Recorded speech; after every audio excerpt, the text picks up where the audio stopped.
తెలంగాణలో రేవంత్ రెడ్డి వచ్చిన తర్వాత రెండున్నర ఏళ్ళు అయితే గడిచింది. మరి ఆయన వచ్చిన తర్వాత పరిపాలన విధానం కానీ, ఆయన ఇచ్చే పథకాలు కానీ, ఆయన చేస్తున్న డెవలప్మెంట్ కానీ ఎలా అనిపిస్తుంది?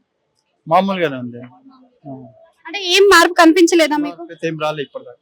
కేసీఆర్ ఉన్నప్పుడు ఎట్లుండే, ఇప్పుడు ఎట్లుంది? అప్పుడు జర పర్వాలేదు కానీ ఈయన ఇంకేం మార్పు రాలే ఇంకా. అంటే ఇప్పుడు వస్తుంది. బీఆర్ఎస్ వాళ్ళు కూడా ఏమో ఒక పథకం చేసింది, లేడీస్ ఫ్రీ ఒకటే చేసింది. బీఆర్ఎస్ వాళ్ళు కూడా ప్రశ్నించడం జరిగింది కదా, అక్రమాల గురించి, పథకాల గురించి, మూసీ శుద్ధీకరణ గురించి అని చెప్పేసి మాట్లాడినారు. మరి వాళ్ళని సస్పెండ్ చేయడం జరిగింది కదా, మరి ప్రశ్నిస్తే సస్పెండ్ చేస్తారా అని? పొలిటిక్స్ మనకు అవసరం లేదు. మరి బీఆర్ఎస్ వాళ్ళు ఉన్నప్పుడు పరిపాలనలో ఇలాంటి ఫ్రీ పథకాలు ఇవన్నీ లేకుండే కదా అంకుల్, మరి ఎట్లా? ఫ్రీ చేసి మళ్ళీ ఇక్కడ జెంట్స్ కి పెంచేసినాం కదా, బస్ ఫ్రీ చేసినారు మళ్ళీ పెంచేసి. మీకు ఎన్ని పథకాలు వస్తున్నాయి అసలు? ఈ 6 పథకాలు మనకైతే ఏం రాలేదు. రాలేదు. అంటే అప్లై చేయలేదా, రాలేదా? ఏం రాలే. ఇప్పుడు పెన్షన్ వచ్చిన పెన్షన్ కి అప్లై చేసినాం, మళ్ళీ ఇప్పుడు న్యూ పెన్షన్ వస్తే అప్పుడు ఇస్తారట.